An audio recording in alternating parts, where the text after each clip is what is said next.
அடிப்படை சத்தியங்கள். கர்த்தர் நமக்கு கொடுக்கிற அஸ்திபாரமான உபதேசத்தை நாம் தியானித்து வருகிறோம்.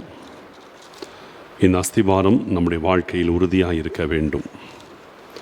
ஆவிக்குரிய வாழ்க்கையிலே நாம் நிலைத்திருப்பதற்கு இவைகள் நமக்கு மிகவும் பயனுள்ளவைகள். கடந்த நாட்களிலே வேத வாக்கியங்களை ஆராய்வது, தியானிப்பது, இவைகளையெல்லாம் நாம் பார்த்து கொண்டிருக்கிறோம். கிறிஸ்தவ வாழ்க்கை என்பது கர்த்தர் நமக்கு வேதத்தில் சில காரியங்களுக்கு ஒப்பாக நமக்கு கர்த்தர் சொல்லியிருக்கிறார். அந்த ஒப்பான காரியங்களை நாம் புரிந்து கொள்ள வேண்டும். கிறிஸ்தவ வாழ்க்கை குறித்து வேதத்தில் அது ஒரு ஓட்டப்பந்தயம் என்று வேதம் சொல்லுகிறது, அது ஒரு யுத்த களம் என்று வேதம் சொல்லுகிறது. இதெல்லாம் இருக்குது. அப்படி பார்க்கும் பொழுது இதையெல்லாம் ஏன் வேதம் நமக்கு இந்த கிறிஸ்தவ வாழ்க்கை குறித்து இப்படியெல்லாம் வர்ணிக்கிறது? கிறிஸ்தவ வாழ்க்கை என்பது ஆவிக்குரியது. ஆனால் ஆவிக்குரிய காரியங்களை அறிந்து கொள்வதற்கு ஆண்டவர் உலக காரியங்களை நமக்கு பல நேரத்தில் அடையாளப்படுத்துகிறான். அந்த உலக காரியத்தில் கர்த்தர் நமக்கு அடையாளப்படுத்தும் பொழுது அவைகளை வைத்து நாம் ஆவிக்குரிய காரியங்களை கற்றுக்கொள்ள வேண்டும். ஏன்னா நம்ம உலகத்தில் இருக்கும் பொழுது நமக்கு உலகத்தில் சில அனுபவங்கள், சில காரியங்கள் நமக்கு தெரியுது. அதை வைத்து நாம் ஆவிக்குரிய ரீதியாக ஒவ்வொரு காரியத்தையும் அறிந்து கொள்வது நமக்கு அவசியம். இப்பொழுது இந்த நாளிலும் கூட கிறிஸ்தவ வாழ்க்கை என்பது ஒரு ஓட்டப்பந்தயம் என்கிற தலைப்பிலே இந்த ஓட்டத்தை நாம் எப்படி ஓட வேண்டும் என்பதை குறித்து இன்றைக்கி நம்ம பார்க்க போகிறோம். ஏன்னா இது வெற்றி பெற வேண்டிய ஒரு ஓட்டப்பந்தயத்தில் நீங்களும் நானும் இருக்கிறோம். எடுத்துக்கொள்வோம் 1 கொரிந்தியர் 9வது அதிகாரம் 24வது வசனத்தை 24, 25, 26, 27 வரைக்கும், 9ஆம் அதிகாரம் 24லிருந்து 27 வரைக்கும் நான் வாசிக்கிறேன். கவனித்துக் கொள்ளுங்கள். 1 கொரிந்தியர் 9வது அதிகாரம் 24 முதல் 27 வரைக்கும். பந்தய சாலையில் ஓடுகிறவர்கள் எல்லாரும் ஓடுவார்கள், ஆகிலும் ஒருவனே பந்தயத்தை பெறுவான் என்று அறியீர்களா? நீங்கள் பெற்றுக்கொள்ளத்தக்கதாக ஓடுங்கள். பந்தயத்திற்கு போராடுகிற யாவரும் எல்லாவற்றிலேயும் இச்சையடக்கமாயிருப்பார்கள். அவர்கள் அழிவுள்ள கிரீடத்தை பெறும்படிக்கு அப்படி செய்கிறார்கள். நாமோ அழிவில்லாத கிரீடத்தை பெறும்படிக்கு அப்படி செய்கின்றோம். ஆதலால் நான் நிச்சயமில்லாதவனாக ஓடேன், ஆகாயத்தை அடிக்கிறவனாக சிலம்பம் பண்ணேன். மற்றவர்களுக்கு பிரசங்க பண்ணுகிற நான் தானே ஆகாதவனாய் போகாதபடிக்கு என் சரீரத்தை ஒடுக்கி கீழ்ப்படுத்துகிறேன். இந்த இடத்துல அப்போஸ்தலனாகிய பவுல் தன்னையும் தேவ பிள்ளைகள் எல்லோரோடு இணைத்து கொண்டு எல்லாரும் ஒரு ஓட்ட பந்தயத்தில் இருக்கிறோம் என்பதை இந்த வேத பகுதியிலே நமக்கு சொல்லுகிறார். பவுலானாலும் சரி, இந்த கொரிந்து சபை விசுவாசிகளானாலும் சரி, எல்லாருமே ஒரு ஓட்ட பந்தயத்தில் தான் இருக்கிறோம் என்று அவர் குறிப்பிடுகிறார். அப்போ இதில் என்ன தெரியுது? ஊழியக்காரராக இருக்கட்டும், விசுவாசிகளாக இருக்கட்டும், எல்லாரும் ஒரு ஓட்ட பந்தயத்திற்குள் நாம் இருக்கிறோம். இந்த ஓட்ட பந்தயத்தை குறித்து தான் இந்த 4 வசனங்களில் அவர் பேசுகிறார். இப்போ நான் படித்து இந்த வசனங்களை சற்று விளக்கம் கொடுத்து பின்பு இந்த ஓட்ட பந்தயத்தை குறித்து இன்னும் பல விஷயங்களை உங்களுக்கு நான் சொல்ல போகிறேன். இந்த ஓட்ட பந்தயத்தை அடிப்படையாக வைத்து கிறிஸ்தவ வாழ்க்கையை நாம் எப்படி ஜீவிக்க வேண்டும் என்பதை உங்களுக்கு நான் விவரிக்க போகிறேன். இதில் நீங்கள் தெளிவாக இருந்தீங்கன்னா உங்கள் ஓட்டத்தை யாராலும் தடுக்க முடியாது. எத்தனை வருடமானாலும் நீங்கள் ஆண்டவருக்காக ஓடுவீர்கள். உங்கள் ஆத்துமாவை நீங்கள் காத்துக்கொள்வீர்கள். நிச்சயமாய் பந்தயத்தில் ஜெயித்து பரலோக ராஜ்யத்தை நீங்கள் சுதந்தரித்து கொள்ளுவீர்கள். சரியா? பந்தய சாலையில் ஓடுகிறவர்கள் எல்லாரும் ஓடுவார்கள், ஆகிலும் ஒருவனே பந்தயத்தை பெறுவான் என்று அறியீர்களா? நீங்கள் பெற்றுக்கொள்ளத்தக்கதாக ஓடுங்கள். முதல்ல என்ன சொல்கிறாருன்னா, பந்தய சாலையில் ஒரு ரன்னிங் ரேஸ் அப்படின்னு எடுத்துட்டா அதில் எல்லாரும் நிறைய பேர் ஓடுவாங்க. ஆனால் ஒருவனுக்குத்தான் முதல் பரிசு கிடைக்கும். மற்றவங்களுக்கு முதல் பரிசு கிடையாது. ஒரே ஒருத்தருக்கு தான் முதல் பரிசு. அந்த படி அவன் முதல் பரிசு பெற்றுக்கொள்ளும்படி ஓடுகிறான். அதே போல் நீங்களும் பரிசை பெற்றுக்கொள்ளும்படி ஓடி ஜெயிக்க வேண்டும், பெற்றுக்கொள்ளத்தக்கதாக ஓடுங்கள்ங்கிறார். அப்படின்னா பரிசை நீங்கள் பெற்றுக்கொள்ளத்தக்கதாக நீங்கள் ஓட வேண்டும். உங்கள் ஓட்டத்திலே நீங்கள் பரிசை இழந்துடக்கூடாது, ஓட்டத்திலே நீங்கள் தோல்வி அடைஞ்சிடக்கூடாது. நீங்கள் ஜெயிக்கணும், பரிசை நீங்கள் பெற வேண்டும், வெற்றி பெற வேண்டும் என்று பவுல் முதல்ல சொல்கிறார். ரெண்டாவது 25வது வசனத்தில் அந்த பந்தயத்தில் ஓடுகிறவனுடைய வாழ்க்கை குறித்து 25வது வசனத்தில் அடுத்து சொல்கிறாரு, பந்தயத்திற்கு போராடுகிற யாவரும் எல்லாவற்றிலேயும் இச்சையடக்கமாக இருப்பார்கள். அவர்கள் அழிவுள்ள கிரீடத்தை பெறும்படிக்கு அப்படி செய்கிறார்கள். நாமோ அழிவில்லாத கிரீடத்தை பெறும்படிக்கு அப்படி செய்கிறோம். பாருங்கள், அதை அப்படியே கம்பேர் பண்ணுறாரு, ஈக்குவலாக கம்பேர் பண்ணுறாரு. அதில் எப்படி ஒரு ஓடுகிறவன் வெற்றி பெற வேண்டும் என்ற ஒரு முனைப்போடு ஓடுவானோ, அதே போல் நீங்களும் வெற்றி பெற வேண்டும் என்கிற ஒரே தீர்மானத்தோடு ஒரு முனைப்போடு ஓடணும்னு சொல்கிறார் ஃபஸ்ட்டு. ரெண்டாவது என்ன சொல்கிறாரு, அந்த பந்தயத்திற்கு ஓடுகிறவர்கள் எல்லாவற்றிலேயும் இச்சை அடக்கம் உள்ளவர்களாக இருப்பாங்க. அப்படின்னா என்னென்னா, அவங்க இஷ்டம் போல் சாப்பிட மாட்டாங்க, கண்டபடி சாப்பிட மாட்டாங்க. அவங்க டயட் மெயின்டைன் பண்ணுவாங்க இல்லையா, இஷ்டம் போல் எல்லாவற்றையும் தின்று உடல் எடை இஷ்டம் போல் ஏறுகிறதுக்கு அவங்க விட்டு கொடுக்க மாட்டாங்க.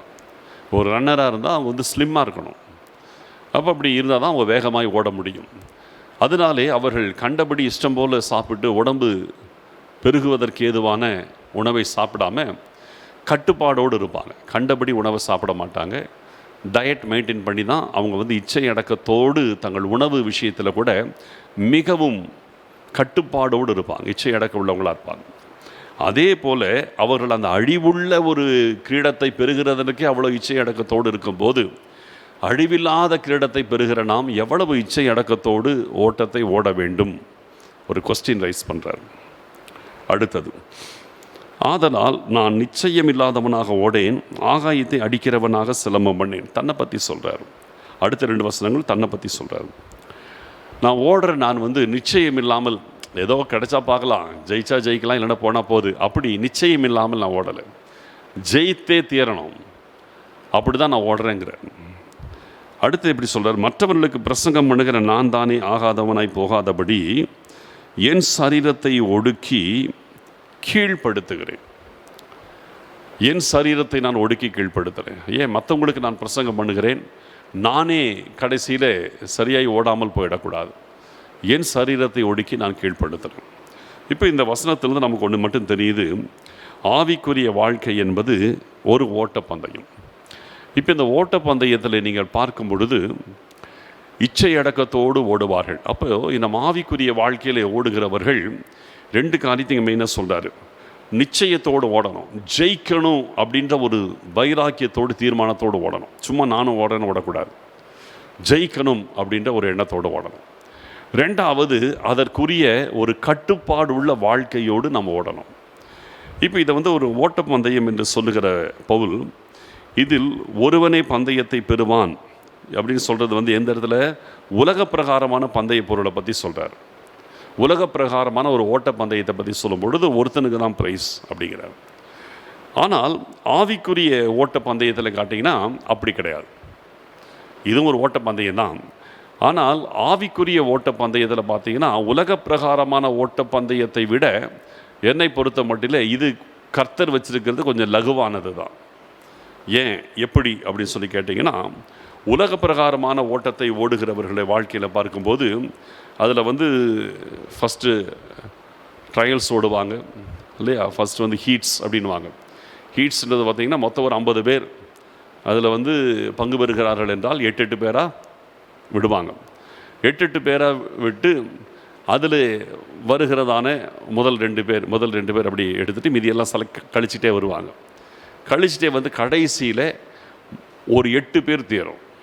அது ஹீட்ஸில் அப்படி 2 எடுத்து செலக்ட் பண்ணி மீதி எல்லாத்தையும் கழிச்சிட்டே கடைசியில் ஒரு 8 பேர் தேர்வோம்.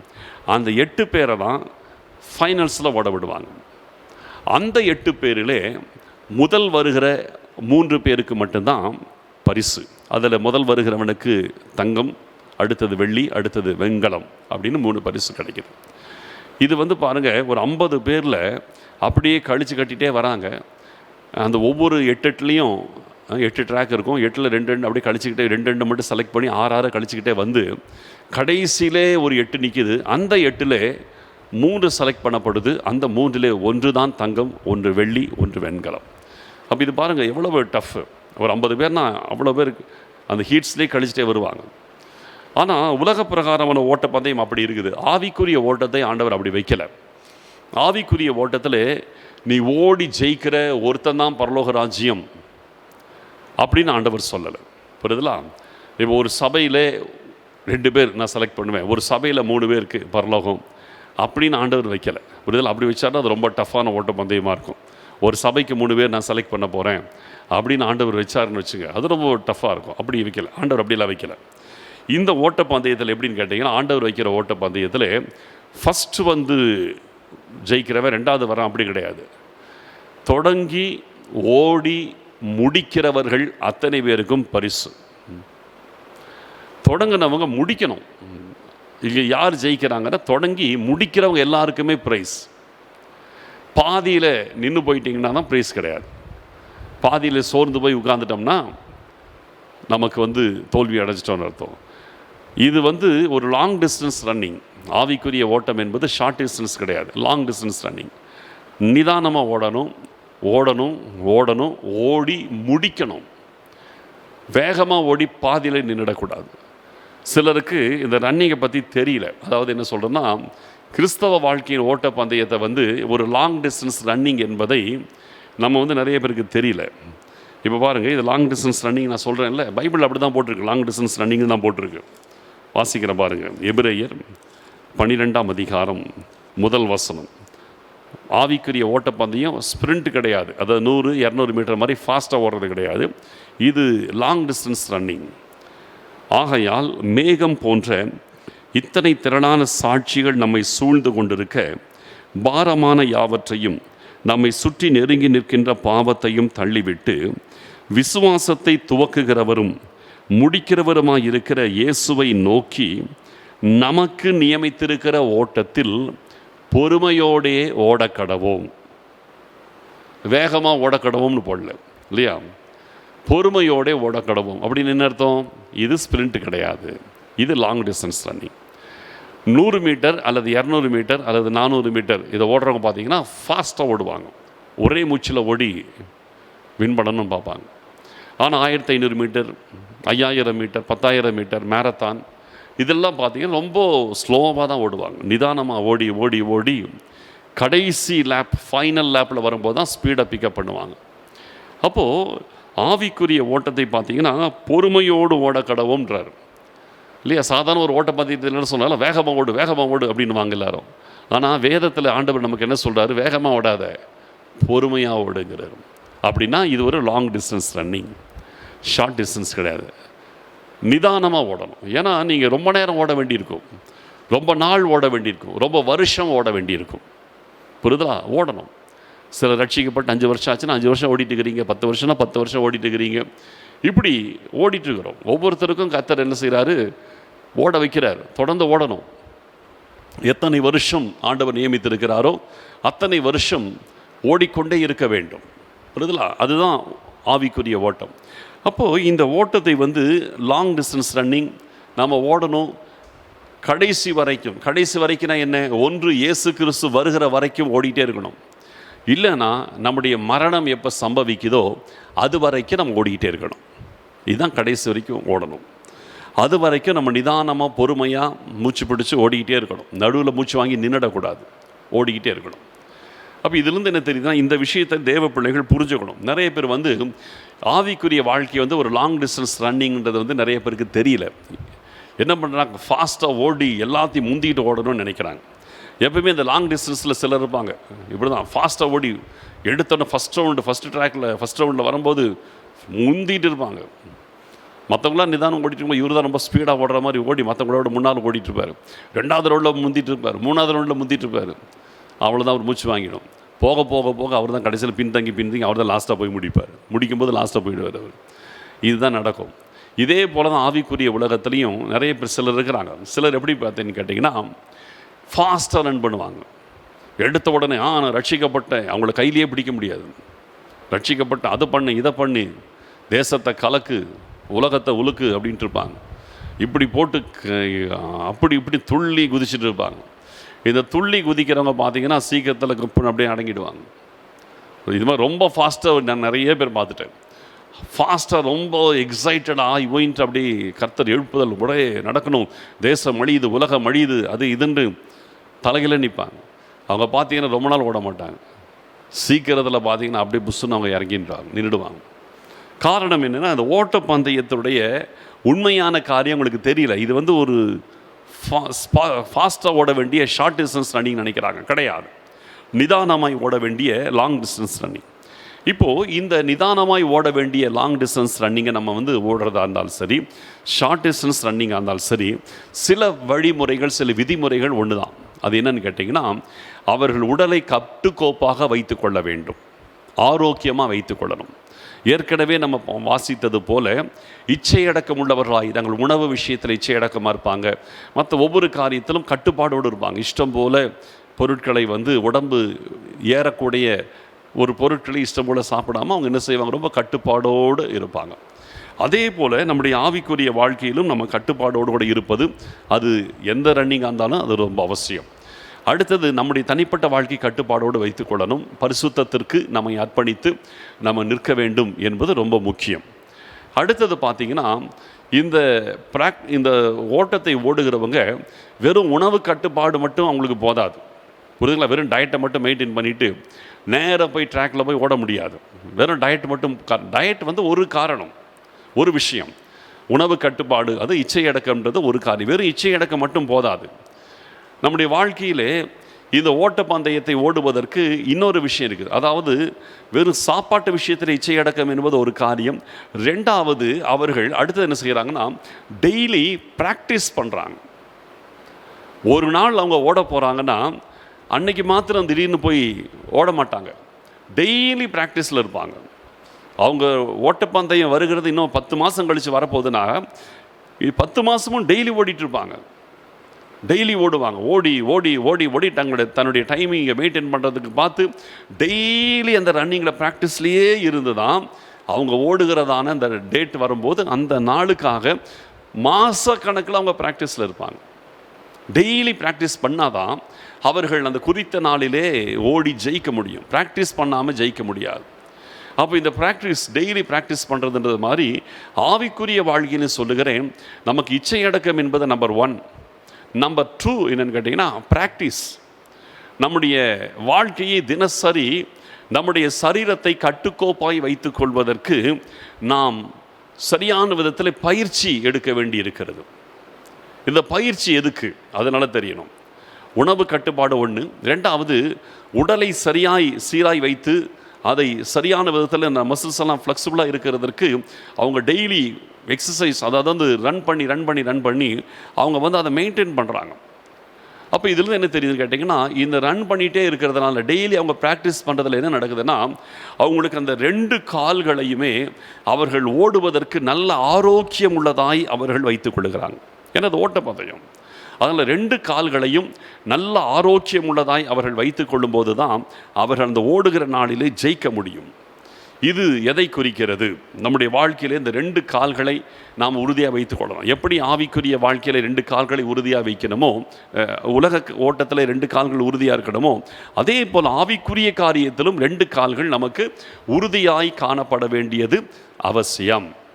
இப்போ இந்த 2 கால்கள் அப்படின்றது என்னன்னு கேட்டிங்கன்னா, ஒன்று நம்முடைய ஜெப வாழ்க்கை, இன்னொன்று வேதத்தை தியானிக்கின்றதான ஒரு அனுபவம். இதுதான் 2 விஷயம். இந்த 2 விஷயத்திலே ஒரு தேவ பிள்ளை ரொம்ப ஜாக்கிரதையோடு உங்களை காத்து கொள்ளணும். இந்த 2 கால்கள் எப்படி ஓடுவதற்கு 2 கால்கள் ஓட்டப்பந்தய வீரனுக்கு ஆரோக்கியமாக இருக்கணுமோ, அதே போல் நம்முடைய ஜெப வாழ்க்கையும் வேதத்தை தியானிக்கிற அனுபவமும் நம்முடைய வாழ்க்கையிலே ஆரோக்கியமாக இருக்க வேண்டும். இது 2மே ஆரோக்கியமாக இருக்கணும். இது 2ம் ஆரோக்கியமாக இருந்தால் மட்டும்தான் நம்ம வந்து ஜெயிக்க முடியும். 2மே நமக்கு ஆரோக்கியமாக இருக்கணும்.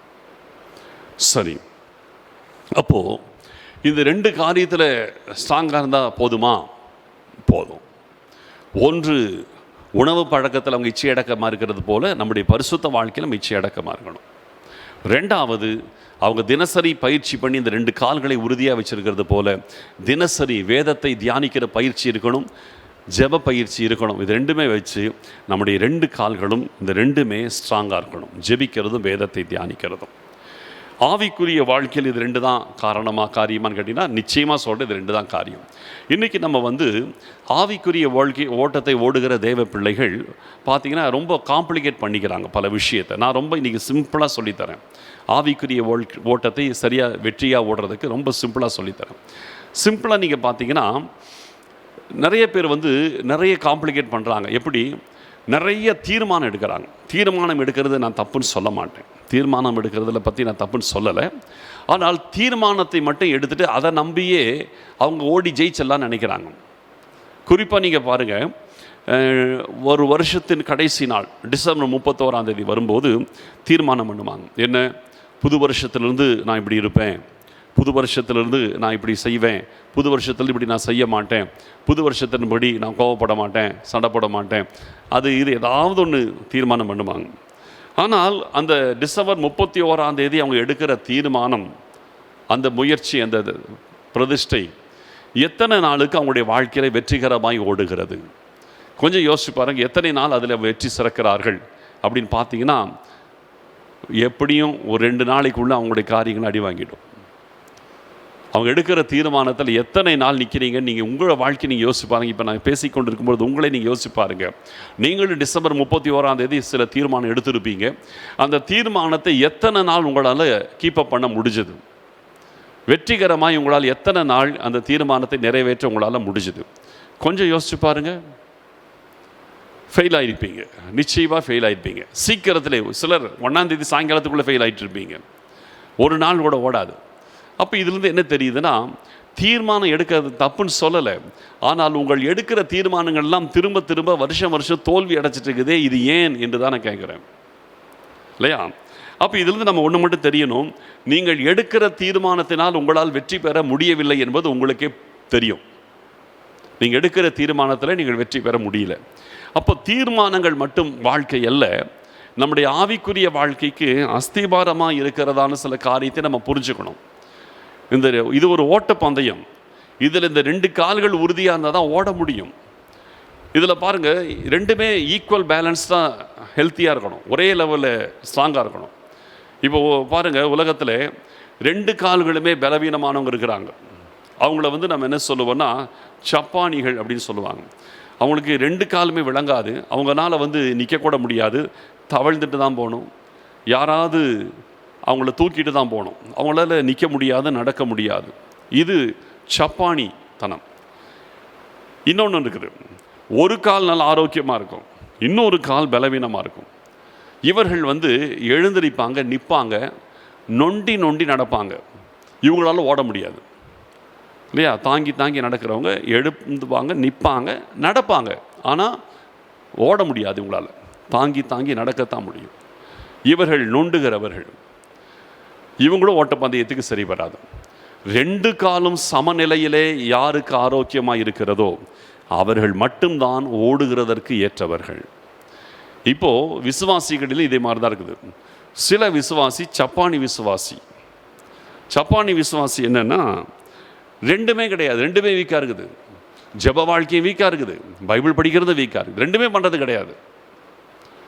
நான் கேட்குறேன், நீங்கள் எத்தனை பேர் நம்ம சர்ச்சுக்கு நீங்கள் போகிறீங்க, இப்போ இந்த லைவில் நீங்கள் பார்த்துட்ருக்கிறீங்க, நீங்கள் எல்லாம் பண்ணுறீங்க, எல்லாம் இருக்குது, நீங்கள் ஒரு ஆவிக்குரிய லெவலில் இருக்கிறீங்க, எல்லாம் இருக்குது, நீங்கள் கிறிஸ்தவர் தான், நான் உங்களை ஒன்றும் சொல்லலை.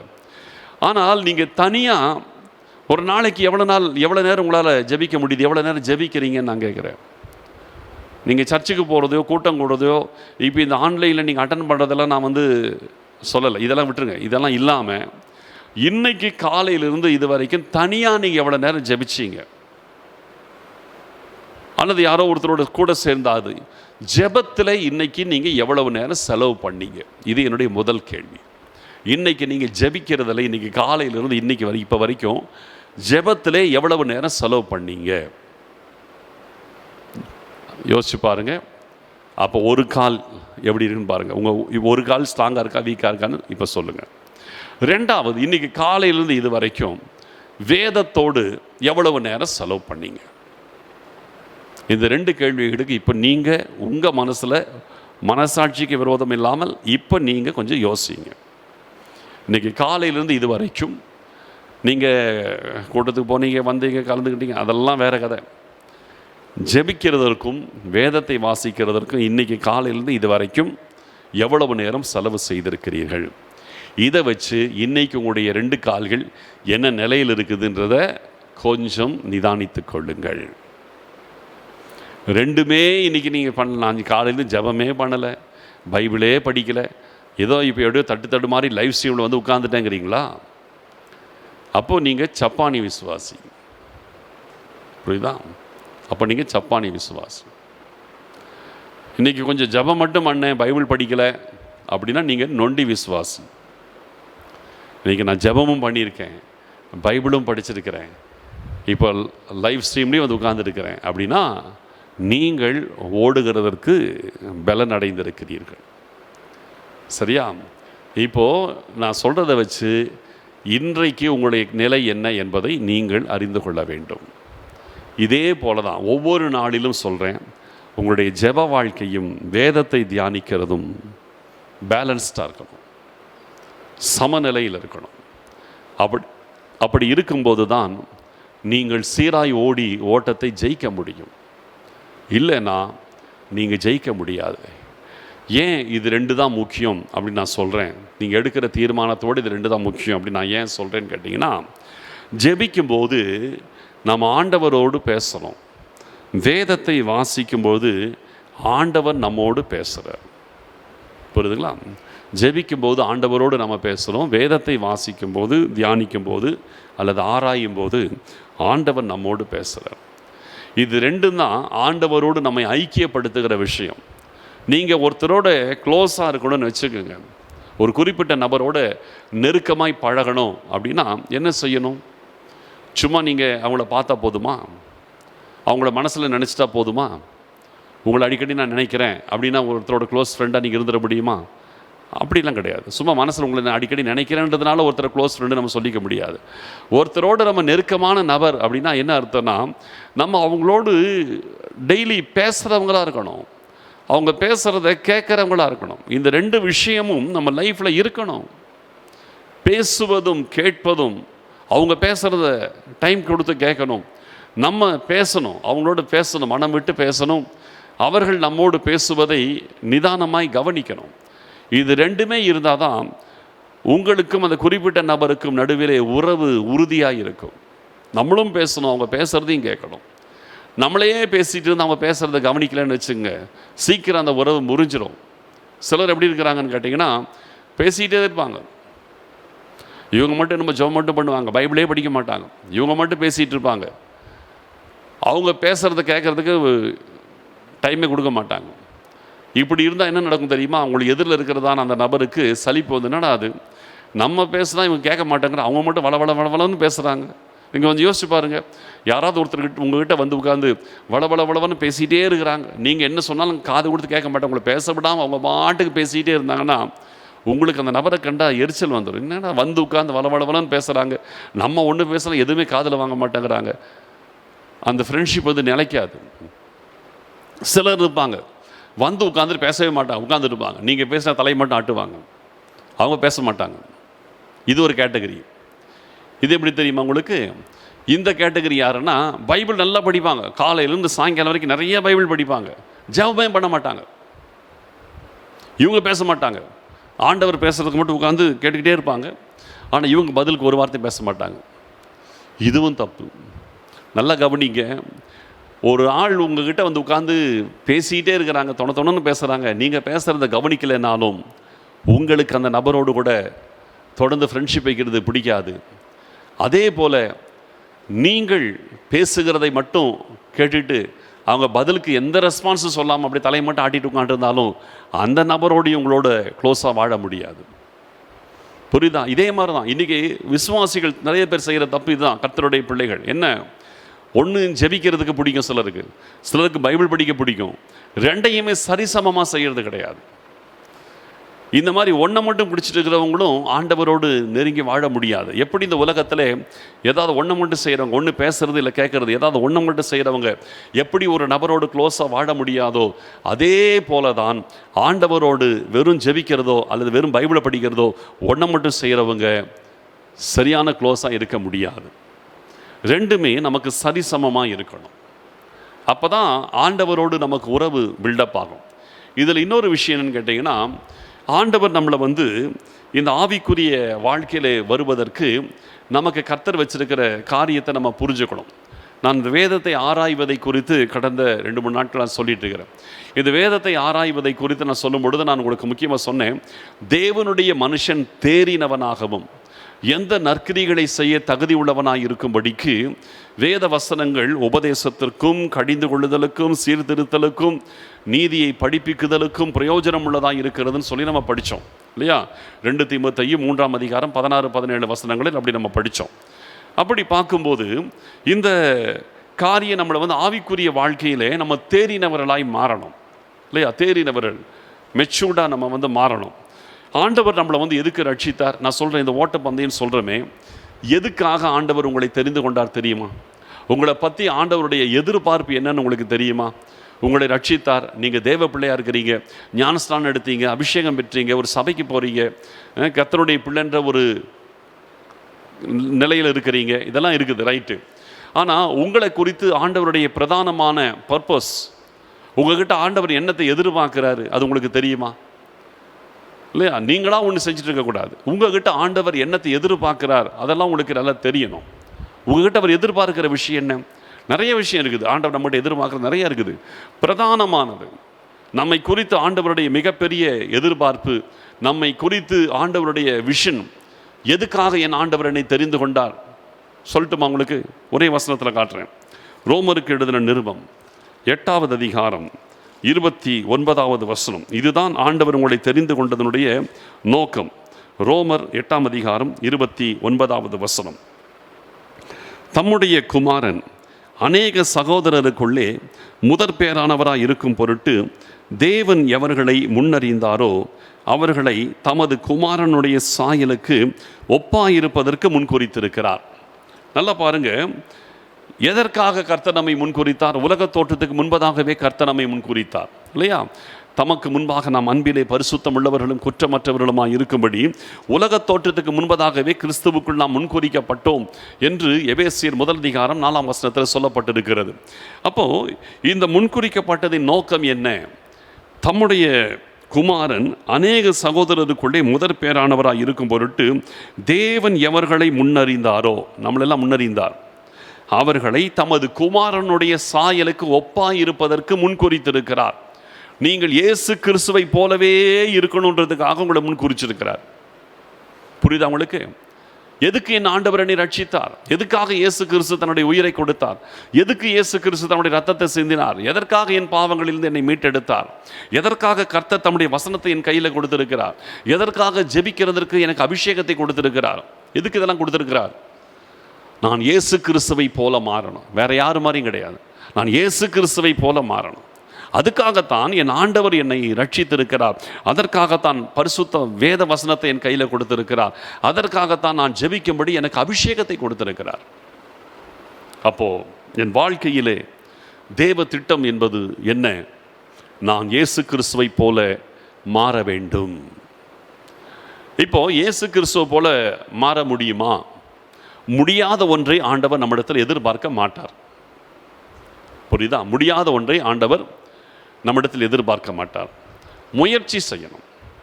அது படிப்படியாக முன்னேற்றத்தில் வரும். இப்போது நான் சாதாரணமாக ரொம்ப சிம்பிளாக உலக ரீதியாகவே நான் இன்றைக்கி நிறைய பேசுகிறேன். வசனத்தை தான் கொஞ்சம் அப்படியே கனெக்ட் பண்ணிவிட்டு, ஆனால் உலக ரீதியாக தான் நிறைய விஷயத்தை பேசுகிறேன். இப்போ பாருங்கள், ஒருத்தரை போல் ஒருத்தர் மாற முடியுமா?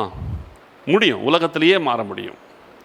இப்போ நீங்கள் பாருங்கள், ஒரு குறிப்பிட்ட ஒரு நபரோடு நீங்கள் டெய்லி உட்காந்து ரொம்ப பேசுகிறீங்க, அவங்க பேசுகிறதையே ரொம்ப ரொம்ப கேட்டுகிட்டே இருக்கிறீங்க, பேசுகிறீங்க கேட்குறீங்க, அவங்களோட டைம் ரொம்ப ஸ்பெண்ட் பண்ணுறீங்கன்னா, நாளடைவில் பாருங்கள், நீங்கள் அவங்கள மாதிரியே பேச ஆரம்பிச்சிருவீங்க. அவங்களுடைய ஸ்டைல் உங்களுக்கு வந்துடும். அவங்கள மாதிரி உங்களுக்கு கை அசைவு வந்துடும். அவங்கள மாதிரி தலையாட்டுவீங்க, அவரை மாதிரி உச்சரிப்பீங்க, அவங்கள மாதிரி வார்த்தைகளை பயன்படுத்துவீங்க. அவங்க யூஸ் பண்ணுற அதே வார்த்தைகளை நீங்களும் பேச ஆரம்பிச்சிருவீங்க. புரியுதா? அந்த வார்த்தைகள் உங்கள் வாயில் வர ஆரம்பிச்சிடும். அவங்க ரொம்ப ஸ்டைலிஷாக பேசுனா உங்களுக்கு அந்த மாதிரி ஸ்டைலிஷாக வந்துடும். அவங்க லோக்கல் லாங்குவேஜில் பேசுகிறாங்கன்னா நீங்களும் லோக்கல் லாங்குவேஜில் பேசுகிற மாதிரி ஆகிடுவீங்க. அந்த நபர் மாதிரியே மாறிடுவீங்க இல்லையா? அப்போ இதில் என்ன தெரியுதுன்னா, ஒருத்தரோடு நம்ம யாரோடு பழகுகிறோமோ, யாரோடு இருக்கிறோமோ, யாரோடு அதிக நேரத்தை செலவிடுகிறோமோ, அவர்களைப் போல இந்த உலகத்திலேயே நம்ம மாறும் பொழுது, இயேசு கிறிஸ்துவோடு நீங்கள் நேரத்தை செலவு பண்ணி அவரோடு பேசி, அவர் பேசுகிறதை கேட்டு, அவரோடு பேசி, அவர் பேசுகிறதை கேட்டு, இதையே நீங்கள் மாற்றி மாற்றி மாற்றி நீங்கள் செஞ்சுட்டு இருந்தால், உங்களை அறியாமலே நீங்கள் இயேசு கிறிஸ்துவை போல மாற ஆரம்பித்து விடுவீர்கள். சிம்பிள், ரொம்ப ஈஸி. நீங்கள் கஷ்டப்பட்டு இயேசு கிறிஸ்து போல மேக்கப் போடுறது கிடையாது, நேச்சுரலாக மாறுறது. புரிதல? நேச்சுரலாக மாறுறது. அவரை மாதிரி வேஷம் போடுறது கிடையாது, இயற்கையாய் அவரை போல மாறுகிறது. எப்படி? அவரோடு பேசி, அவர் பேசுவதை கேட்டு, அவரோடு பேசி அவர் பேசுகிறதை கேட்டு. அதான் ஜெபம் வேத தியானம், ஜெபம் வேத தியானம். இந்த 2 காரியங்களில் உங்களை நீங்கள் ஆண்டவரோடு இணைத்து கொண்டே வரும் பொழுது கிறிஸ்துவின் சாயல் உங்கள் வாழ்க்கையில் வரும். ஆதி முதற்கொண்டு தேவ திட்டம் இதுதான். நமது சாயலாக, நமது ரூபத்தின்படி மனிதனை உண்டாக்குவோமாக என்பதுதான் ஆண்டவருடைய படைப்பின் திட்டம். அந்த படைப்பின் திட்டமே அப்படி தான் இருந்துச்சு. ஆனால் ஆதாம் ஏவாள் பாவம் செய்த பொழுது அவர்கள் தேவ சாயலை இழந்து பிசாசின் சாயல், அதாவது அவனுடைய சுபாவத்தை தரித்து கொள்ளுகிறார்கள். ஆகையினால் மனுக்குலம் ஆண்டவரை விட்டு விலகியது, வெளியேறியது. அதன் பிறகு இயேசு கிறிஸ்து இந்த உலகத்திலே வந்த பொழுது, மனிதனாய் பிறந்த பொழுது, அவர் எப்படி ஆதாம் பாவம் செய்வதற்கு முன்பாக ஒரு பூரண நிலைமையில் தேவ சாயலாய் படைக்கப்பட்டவனாய் இருந்தாரோ, அதே போலதான் இயேசு கிறிஸ்துவும் இந்த உலகத்தில் பிறந்த பொழுது முழுக்க முழுக்க தேவ சாயலாகவே அவர் இருந்தார். முழுவதும் தேவ சாயலில் இருந்தார். அந்த முழு தேவ சாயல் என்பது என்ன? முழுவதுமாய் தெய்வீக சுபாவம், பிதாவை போலவே இருந்தார் எல்லாத்துலேயுமே. அந்த தேவ சாயல், தேவ சுபாவம் அவருக்குள் முழுசு இருந்துச்சு. அதனால தான் அவர் தைரியமாக சொன்னார், என்னை கண்டவன் பிதாவை கண்டான். எப்படி அவர் சொன்னார்? அவர் பிதாவின் சாயல் அவருக்குள்ள இருந்ததுனால அந்த தெளிவாக சொன்னார், என்னை கண்டவன் பிதாவை கண்டான். பிதாவை இந்த உலகத்தில் நான் காட்டுறேன், பிதாவின் சாயலில் நான் இருக்கிறேன், தேவ சாயலாக நமது சாயலின்படி நமது ரூபத்தின்படி படைப்போமாக சொன்னாரே, அந்த சாயலை நான் இந்த உலகத்தில் இருக்கிறேன்னு சொல்லி தைரியமாக சொன்னார். அப்போ அந்த சாயலாகத்தானே பிதாவாகிய தேவன், அந்த பிதாவின் சாயலை இயேசு கிறிஸ்து தன் வாழ்க்கையில் உடையவராக இருந்தார். அந்த இயேசு கிறிஸ்துவின் சாயலிலே தான் நம்மை மாற்ற வேண்டும் என்பதற்காக நம்மை தெரிந்து கொண்டிருக்கிறார். புரியுதா உங்களுக்கு? பிதாவின் சாயல் இயேசு கிறிஸ்துவுக்குள், இயேசு கிறிஸ்துவின் சாயல் நமக்குள். அப்போ நம்மளுடைய ஃபோக்கஸ் என்ன? பிதா எதிர்பார்க்கிறது என்ன? இயேசு கிறிஸ்துவை போல மாற வேண்டும். அப்போ நீங்கள் யார்கிட்ட பழகணும்? இயேசு கிறிஸ்துவிட்ட நீங்கள் பழகணும். புரியுதா? இயேசு கிறிஸ்துவிட்ட பழகணும், இயேசு கிறிஸ்துவிட்ட பேசணும், இயேசு கிறிஸ்துவிட்ட பழகணும், அவர் பேசுகிறத கேட்கணும். இதில் நீங்கள் ஸ்ட்ராங்காக இருந்தீங்கன்னா நீங்கள் அந்த சுபாவத்திற்குள் நீங்கள் வந்து விடுவீர்கள், அந்த சாயலுக்குள் நீங்கள் வந்து விடுவீர்கள், அந்த சாயலை நீங்கள் தரித்து கொள்ளுகிறவர்களாய் மாறிவிடுவீர்கள். இதுதான் காரியம், இதுதான் காரியம். இந்த விஷயத்தில் தேவ பிள்ளைகள் கிறிஸ்துவை போல மாறுவதற்காகத்தான் அவரோடு பேசுங்க, அவரோடு அவர் பேசுகிறத கேளுங்கன்னு சொல்கிறேன். அதை தான் ஜெபிங்க, பைபிள் படிங்கன்னு சொல்கிறேன், வேற ஒன்றும் இல்லை. புரியுதா? அதை தான் அப்படி வேறு மாதிரி சொல்லிகிட்டு இருக்கேன். அவரோடு பேசுங்கள், அவர் பேசுகிறத கேளுங்க. அப்போ இந்த 2 விஷயம். இப்போ இந்த காரியம் நமக்கு சாயலை, தேவ சாயலை நமக்கு உண்டாக்குகிறது. இதுதான் ஆண்டவரோடு நெருங்கி வருவதற்கு நமக்கு வழி நடத்துகிறது. இப்போ மறுபடியும் நான் எபிரேயர் 12:1 திருப்பி நான் படிக்கிறேன் பாருங்க. அதில் இன்னும் நிறைய விஷயம் இருக்குது. அதை நான் இன்னும் சில காரியத்தை சொல்கிறேன் பாருங்க. எபிரேயர் 12:1 மீண்டும் படிப்போம். ஆகையால் மேகம் போன்ற இத்தனை திரளான சாட்சிகள் நம்மை சூழ்ந்து கொண்டிருக்க பாரமான யாவற்றையும் நம்மை சுற்றி நெருங்கி நிற்கின்ற பாவத்தையும் தள்ளிவிட்டு விசுவாசத்தை துவக்குகிறவரும் முடிக்கிறவருமாயிருக்கிற இயேசுவை நோக்கி. யாரை நோக்கி? இயேசுவை நோக்கி. இல்லையா? நமக்கு நியமித்திருக்கிற ஓட்டத்தில் பொறுமையோடே ஓட கடவோம். யாரை நோக்கி ஓடுறோம்? யாரை நோக்கி ஓடணும்? இயேசுவை நோக்கி ஓடணும். அப்போது இயேசுவை நோக்கி, இப்போது ஒரு ஓட்டப்பந்தய வீரன் எதை நோக்கி ஓடுவான்? இலக்கை நோக்கி ஓடுவான். அவன் ஃபினிஷ் லைன் ஒன்று இருக்கும், ஒரு கயிறு கட்டி இருப்பாங்க, ஃபினிஷிங் லைன். அந்த ஃபினிஷிங் லைனை நோக்கி தான் அவன் ஓடுறான். ஸ்டார்டிங் பாயிண்ட்லேருந்து ஃபினிஷிங் பாயிண்ட்டை நோக்கி ஓடுறான். அப்போ ஒவ்வொரு நிமிஷமும் ஒவ்வொரு வினாடியும் அவன் ஸ்டார்டிங் பாயிண்ட்லேருந்து அவன் தள்ளி வருகிறான். ஒவ்வொரு வினாடியும் அந்த ஃபினிஷிங் பாயிண்ட்டுக்கு அவன் நெருங்கி கொண்டிருக்கிறான். நமக்கு ஒரு ஃபினிஷிங் பாயிண்ட் இருக்குது. அது யார்? இயேசு கிறிஸ்து. ஸ்டார்டிங் பாயிண்ட் அவர் தான், ஃபினிஷிங் பாயிண்ட் அவர் தான். விசுவாசத்தை துவக்குகிறவரும் முடிக்கிறவரும் ரெண்டுமே அவர் தான். ஸ்டார்டிங் அவர் தான், ஃபினிஷிங் அவர் தான். இயேசு கிறிஸ்து தான் நம்முடைய ஓட்டத்தை ஸ்டார்ட் பண்ணி விட்டார். ஓட்டத்தை முடிக்கும்போது அங்கே நிற்கிறவரும் அவர் தான். புரியுது உங்களுக்கு? அப்போ இந்த இடத்துல பார்த்தீங்கன்னா, எப்படி ஒரு ஓட்டப்பந்தய வீரன் ஃபினிஷிங் பாயிண்ட்டை நோக்கி ஓடுகிறானோ, அதே போல் ஒவ்வொரு நாளிலும் இயேசுவை நோக்கி ஓடுங்கள். இப்போ நீங்கள் பாருங்கள், அவன் ஒவ்வொரு வினாடியும் அவனுக்கு கவுண்ட். ஓடும் பொழுது அவனுக்கு ஒவ்வொரு செகண்ட் அவனுக்கு கவுண்ட்டு. ஒவ்வொரு செகண்டும் அவன் அந்த ஃபினிஷிங் பாயிண்ட்டுக்கு க்ளோஸ் ஆகிட்டே வரான். நம்ம லைஃப்லேயும் சொல்கிறேன், நீங்கள் ஒவ்வொரு செகண்டும் உங்களுடைய வாழ்க்கையிலே அந்த ஃபினிஷிங் பாயிண்ட்டாக இருக்கிற இயேசுவுக்கு க்ளோஸ் ஆகிட்டே போனோம். அவன் தொடங்கினவன் தொடர்ந்து ஓடுறான். ஓடி ஒவ்வொரு நிமிஷமும் அந்த ஃபினிஷிங் பாயிண்ட்டுக்கு அவன் க்ளோஸ் ஆகிட்டே வரான். இடைவிடாமல் அந்த ஃபினிஷிங் பாயிண்ட்டுக்கு க்ளோஸ் ஆகிட்டே வந்து ஒரு நேரத்தில் அவன் ஃபினிஷ் பண்ணிடுறான்.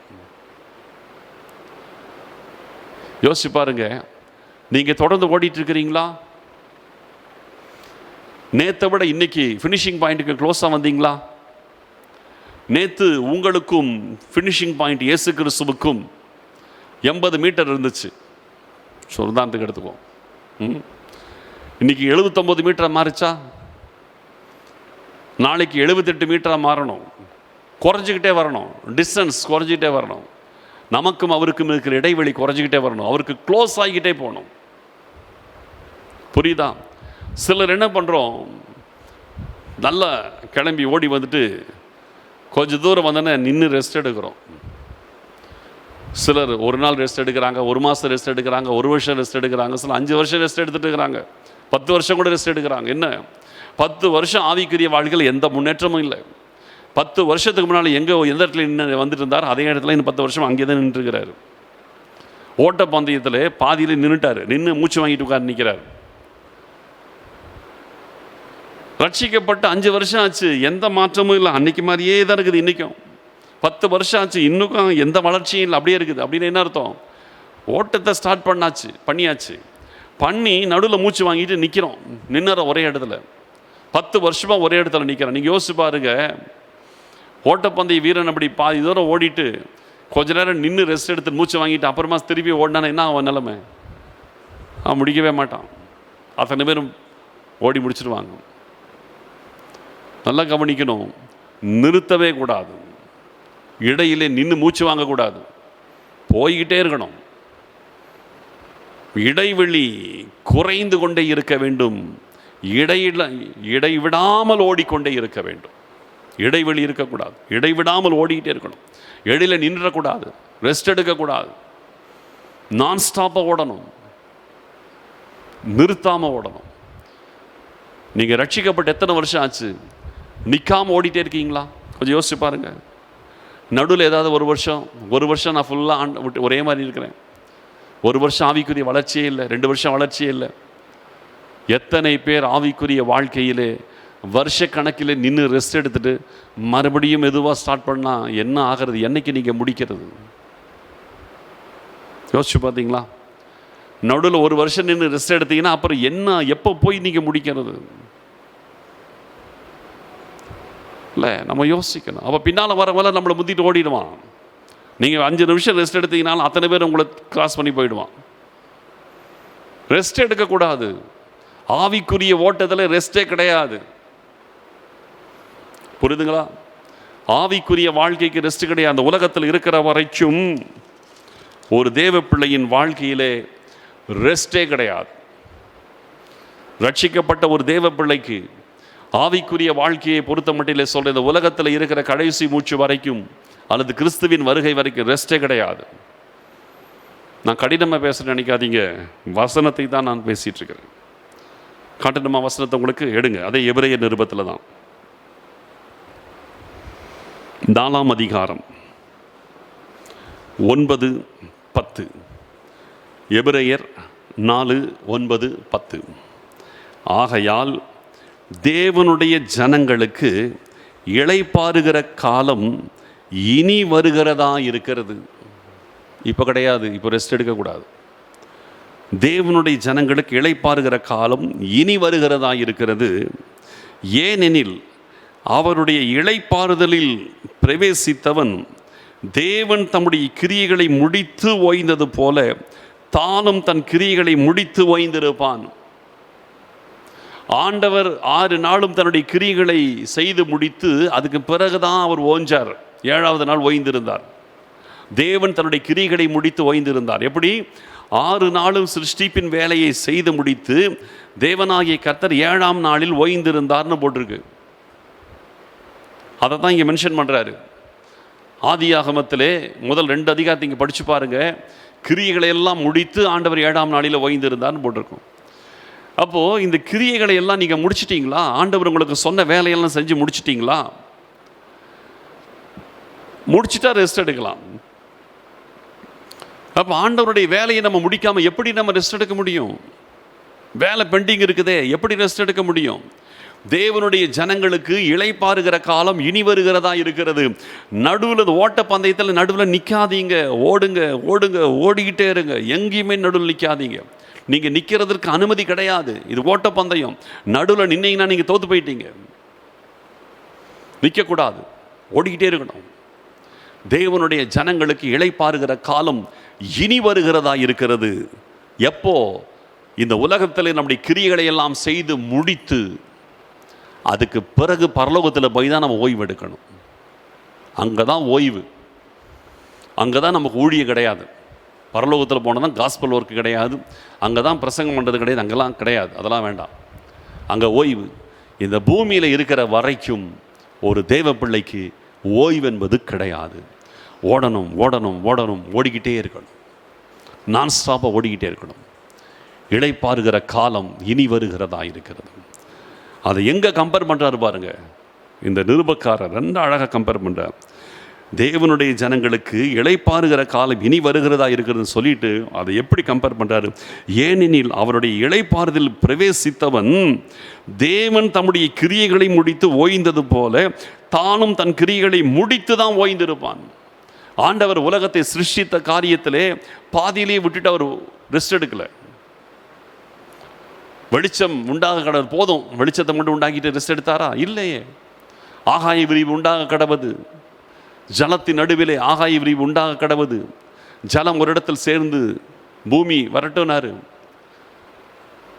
சகல விதமான விருட்சங்கள் வளரட்டுனாரு. காட்டு மிருகங்கள், நாட்டு மிருகங்கள், ஊரும் பிராணிகள், பறவைகள், ஜீவ ஜந்துக்கள் எல்லாத்தையும் லைனாக படைச்சிக்கிட்டே இருக்கிறாரு. ரெஸ்டே எடுக்கலை. எல்லாத்தையும் முடித்த பிறகுதான் ஆண்டவர் ரெஸ்ட் எடுத்தார். இந்த உலகத்திலே ரெஸ்ட் எடுக்காமல் ஓடுங்கள் ஓடுங்கள், ஆண்டவருக்காக ஓடுங்கள், ஓடிக்கிட்டே இருங்க. ரெஸ்ட் இந்த உலகத்தில் கண்ணம் மூடினா தான் நமக்கு ரெஸ்ட், அல்லது கிறிஸ்துவின் வருகை சம்பவித்தால் தான் நமக்கு ரெஸ்ட். அது வரைக்கும் நமக்கு ரெஸ்ட் கிடையவே கிடையாது. தொடர்ந்து ஓட வேண்டும், தொடர்ந்து நீங்கள் ஓட வேண்டும். எப்படி? யாரை நோக்கி? இயேசுவை நோக்கி ஓடணும். சரியா? அப்போ இந்த விஷயத்தில் நீங்கள் பார்க்கும்போது இதெல்லாமே நமக்கு ஓட்டப்பந்தயம் என்பதற்கு இதெல்லாம் நமக்கு எவ்வளவு பாடங்களை கற்றுக் கொடுக்குது. அடுத்தது இன்னும் சொல்கிறேன். இந்த எபிரேயர் 12ஆம் அதிகாரத்துலேருந்து இன்னும் சொல்கிறேன். 12:1 திருப்பி படிப்போம். அதில் இன்னும் நிறைய இருக்குது. ஆகையால் மேகம் போன்ற இத்தனை திரளான சாட்சிகள் நம்மை சூழ்ந்து கொண்டிருக்க பாரமான யாவற்றையும் சுற்றி நெருங்கி நிற்கின்ற பாவத்தையும் தள்ளிவிட்டு, அதுக்கு பிறகுதான் விசுவாசத்தை துவக்குகிறவரும் முடிக்கிறவருமாயிருக்கிற இயேசுவை நோக்கி நமக்கு நியமித்திருக்கிற ஓட்டத்தில் பொறுமையோடு ஓட முடியும். பாரமான யாவற்றையும், நம்மை சுற்றி நெருங்கி நிற்கின்ற பாவத்தையும் தள்ளணும். அதை தள்ளாம நீங்க ஓட முடியாது. அப்போ இதுவும் ஓட்டப்பந்தய வீரர்கிட்ட தான் கற்றுக்கணும். ஓட்டப்பந்தய வீரன் ஓடுகிறவன் என்ன செய்கிறான்? பாரமான யாவற்றை தள்ளிவிடுகிறான். சுற்றி நெருங்கி நிற்கின்ற பாவத்தை தள்ளிவிட்டு நம்ம ஓடணும். இப்போ இந்த ஓட்டப்பந்தய வீரன் தினந்தோறும் ஓடி ஓடி ஓடி ஓடி பயிற்சி எடுத்து தன்னுடைய உடலை அது பருமனாகாதபடி தன்னை மெயின்டைன் பண்ணி 2 கால்களும் பலமுள்ளதாய் வைக்கிறான்னு நான் சொன்னேன் இல்லையா? இந்த காரியத்திலே நான் இன்னொரு காரியத்தை நீங்கள் விளங்கிக் கொள்ளணும். இந்த ஓட்டப்பந்தய வீரர் நீங்கள் போட்டிருக்கிற ட்ரெஸ்ஸை பார்த்துருக்கீங்களா? ரன்னர்ஸ் ட்ராக்கில் ஓடுறாங்களே, இந்த ரன்னர்ஸுடைய ட்ரெஸ்ஸை நீங்கள் பார்த்துருக்கீங்களா? எப்படி இருக்குது? எவ்வளவுக்கு எவ்வளவு எடை குறைவான ஒரு உடையை உடுத்த முடியுமோ அவ்வளவு எடை குறைவான ஒரு உடையை உடுத்திட்டு தான் அவன் ட்ராக்கில் வந்து நிற்கிறான் இல்லையா? அவங்க மற்ற நேரத்தில் வித்தியாசமாக உடை உடுத்தலாம். ஆனால் ட்ராக்குக்கு வராங்கன்னா அவங்க மற்ற உடைகள் எல்லாத்தையும் எடுத்துட்டு எவ்வளவுக்கு எவ்வளவு எடை குறைவாக இருக்கக்கூடிய ஒரு உடையை உடுத்த முடியுமோ அப்படிப்பட்ட ஒரு உடையை உடுத்தி தான் ட்ராக்கில் வந்து நிற்பான். ஏன்னா அவனுக்கு தெரியும், வெயிட்டான ட்ரெஸ்ஸை போட்டுட்டு வேகமாகி ஓட முடியாதுன்னு அவனுக்கு தெரியும். அதனால தான் எடையை குறைச்சிட்றான். எவ்வளவுக்கு எவ்வளவு சின்னதாக ஒரு ட்ரெஸ்ஸை போட்டுட்டு ஓட முடியுமோ, எவ்வளவுக்கு எவ்வளவு எடையே இல்லாத ஒரு உடையை உடுத்த முடியுமோ அப்படிப்பட்ட ஒரு உடையை உடுத்திட்டு தான் ட்ராக்குக்கு வரான். ஏன்னா அவன் தெரிந்து வைத்திருக்கிறான் ஒரு உண்மையை, தன்மேல் பாரம் இருந்தால் அந்த பாரத்தோடு அவனால் ஓட முடியாது. பாரத்தோடு ஓட முடியாது. அப்போ அவன் பாருங்க, அவன் பாரத்தை களைந்து விட்டு தான் ஓட முடியுது. அதே போல் சொல்கிறேன், உங்கள் வாழ்க்கையில் நீங்கள் பாரத்தை சுமந்துக்கிட்டே நீங்கள் ஓட முடியாது. பாரம் இன்றைக்கி நிறைய பேருடைய வாழ்க்கையில் பார்த்தீங்கன்னா சுமை சுமக்கிறாங்க, வெயிட் தூக்கிட்டு ஓடுறாங்க. ட்ராக்குக்கு வந்தாச்சு, ட்ராக்கில் வந்தாலும் வெயிட்டை இறக்க மாட்டேங்கிறாங்க. ரட்சிக்கப்படுறதுக்கு முன்னாடி தலை மேலே தூக்கி வச்சுருந்த அந்த சுமையை ரட்சிக்கப்பட்ட பிறகு இறக்குற மாதிரி இல்லை, அதையும் அதே சுமையில் தான் இருக்கிறாங்க. என்ன பாரம் சொல்லட்டுமா உங்களுக்கு? உங்கள் மேலே இருக்கிற பாரம் என்ன சொல்லட்டுமா? இப்போ இந்த நேரத்தில் லைவில் பார்த்துட்டு இருக்கிறவங்க எல்லாருக்கும் சொல்கிறேன், நீங்கள் என்ன பாரத்தை சுமந்துட்டு இருக்கிறீங்க சொல்கிறேன். நீங்கள் ஜெபிக்க உட்காரும்போது உங்கள் சிந்தனையில் வந்து ஓடுது பாருங்கள் ஒன்று. அல்லது பைபிள் படிக்கும்போது என்ன பண்ணுவோம், என்ன செய்யறது, இப்படி ஏதாவது ஒரு காரியம் ஓடுது பாருங்கள். ஏதாவது ஒரு காரியத்தை குறித்து அடிக்கடி கவலைப்பட்டுட்டே இருக்கிறீங்க பாருங்கள். ஏதாவது ஒன்றை பற்றி திருப்பி திருப்பி யோசிக்கிறீங்க, ஏதாவது ஒன்று. அதுதான் நீங்கள் சுமந்துட்டு இருக்கிற பாரம். ஏதோ ஒரு காரியத்தை, ஏதோ ஒரு நபரை, ஏதாவது ஒரு காரியத்தை நீங்கள் எப்பவுமே சிந்தனையில் வச்சு தூக்கிட்டு இருக்கிறீங்கன்னா அதுதான் நீங்கள் சுமந்து கொண்டிருக்கிற பாரம். அந்த பாரத்தை நீங்கள் வச்சிருக்கிற வரைக்கும் நீங்கள் ஓட முடியாது. ஒரு மனுஷரை சுமந்துட்டு இருக்காதீங்க, அல்லது ஒரு பொருளை சுமந்துட்டு இருக்காதீங்க, ஒரு பிரச்சனையை சுமந்துட்டு இருக்காதீங்க. இறக்கி வைங்க, இறக்கி வைங்க. நீங்கள் சுமக்கிறதுனால நீங்கள் தான் கஷ்டப்படுவீங்க. நீங்கள் அதை இறக்கி வைக்கணும், அந்த பாரத்தை இறக்கணும். ஆவிக்குரிய ஓட்டத்தை ஆரம்பிக்கும் போதே ஆண்டவர் நமக்கு என்ன சொன்னார் தெரியுமா? மத்தேயு 11:28 சொன்னார், வருத்தப்பட்டு பாரம் சுமக்கிறவர்களே நீங்கள் எல்லாரும் என்னிடத்தில் வாருங்கள், நான் உங்களுக்கு இளைப்பாறுதலை தருவேன்னார். நம்மளை அழைக்கும் போதே ஆண்டவர் என்ன சொன்னார்? பாரத்தை இறக்கி வை, இறக்கி வச்சுட்டு வா. வருத்தப்பட்டு பாரம் சுமக்கிறவர்களே நீங்கள் எல்லாரும் என்னிடத்தில் வாருங்கள். என்கிட்ட வந்தீங்கன்னா உங்களுடைய பாரத்தை எல்லாத்தையும் நான் இறக்கி ஃப்ரீ பண்ணி கொடுக்குறேங்கிறாரு. என்னிடத்தில் வாருங்கள், நான் உங்களுக்கு இளைப்பாறுதல் தருகிறேன். என்ன இளைப்பாறுதல்? நான் சாந்தமும் மனத்தாழ்மையுமாய் இருக்கிறேன். என் நுகத்தை ஏற்றுக்கொண்டு என்னிடத்தில் கற்றுக்கொள்ளுங்கள், அப்பொழுது உங்கள் ஆத்மாவுக்கு இளைப்பாறுதல் உண்டாகும். ஆத்மாக்களுக்கு இளைப்பாறுதல் கிடைக்கும். என் நுகம் மெதுவாயும் என் சுமை லகுவாயும் இருக்கிறது என்று ஆண்டவர் சொன்னார் இல்லையா? அப்படிதானே சொன்னார். மத்தேயு 11ஆம் அதிகாரம் 28, 29, 30 வசனங்கள் அதான் இருக்குது. என் நுகம் மெதுவாயும் என் சுமை லகுவாயும் இருக்கிறது. என் நுகத்தை ஏற்றுக்கொண்டு என்னிடத்தில் கற்றுக்கொள்ளுங்கள். நான் எப்படி பாரத்தை இறக்கி வச்சு நான் இருக்கிறேனே அது மாதிரி இருங்க. அப்போது உங்களுடைய வாழ்க்கையில் நீங்கள் ரட்சிக்கப்படுறதுக்கு முன்னாடி எதுக்கெல்லாம் கவலைப்பட்டீங்களோ, ரட்சிக்கப்பட்ட பிறகு அதே காரியத்தை குறித்து நீங்கள் கவலைப்பட்டு இருந்தீங்கன்னா உங்களுடைய ரட்சிப்பின் அர்த்தம் என்னன்னு கேட்குறார் ஆண்டவர். ரட்சிக்கப்படுறதுக்கு முன்னாடி ஒரே உலக கவலை.